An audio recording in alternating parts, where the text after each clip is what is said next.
Okay, water represents consciousness, yeah? Pure consciousness. And Bruce Lee is talking about the usable aspect of this concept.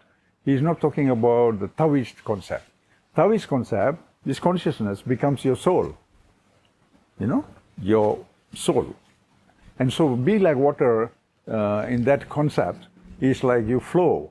You flow and you create consciousness in this dimension. So that's what it is saying. But he is talking about consciousness as, the fluidity of the ultimate. So because he's a Kung Fu man, he is very excited with the idea of fluidity. To move from one position to another, for a Kung Fu man is like, wow, fluidity, because from one point to another is either you win or you lose. In real Kung Fu, you live or you die, But real Kung Fu doesn't do all these things. They are meditators, they meditate. They're not interested in beating each other up. They are Buddhist. Shaolin is Buddhist, the other is Taoist. No? So they're not so unkind. They're clever people.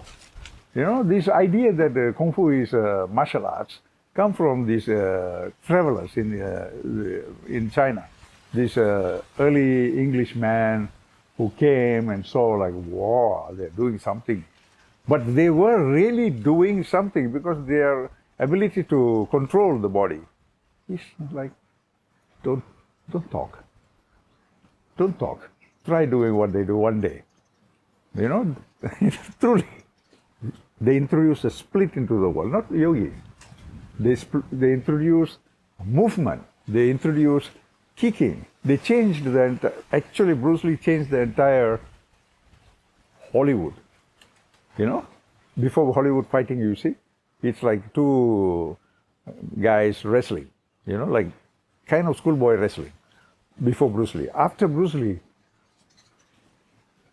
stunt movies became so clever, and you really think and see, he's a little child,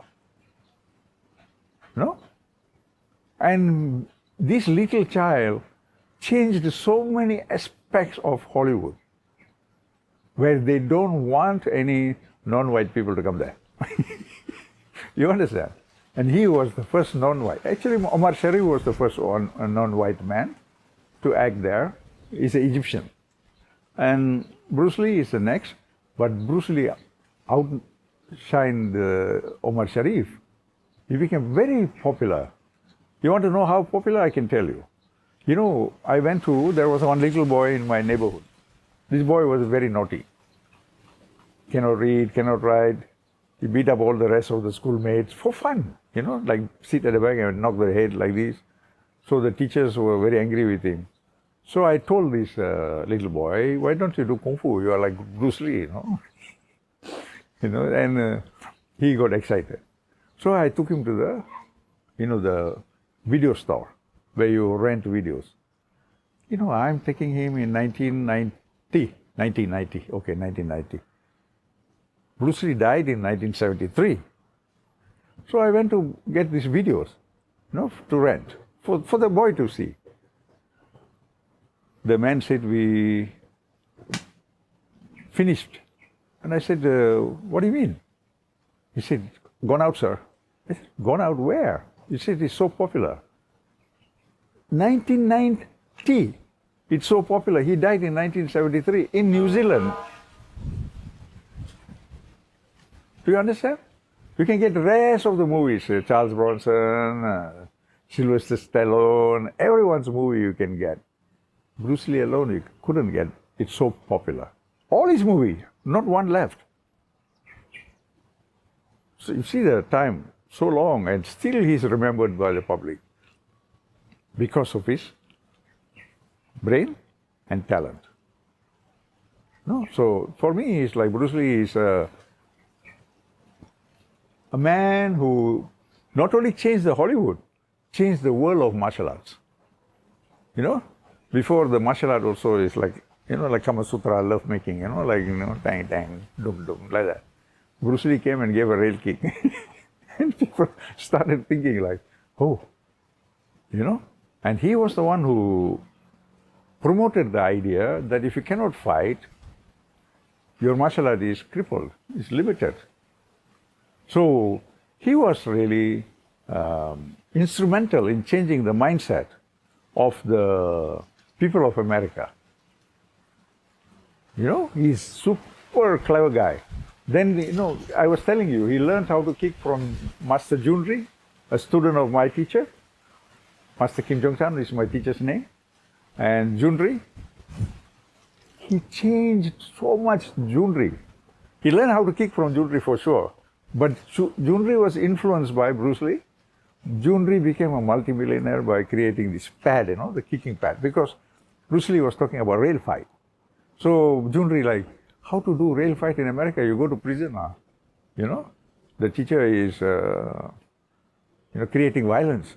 So he created the pad. You know, you see the Taekwondo guys, they're wearing this pad and jumping around.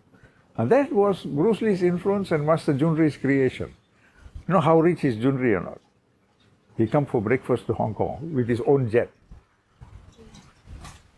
He went to America to get a pilot license.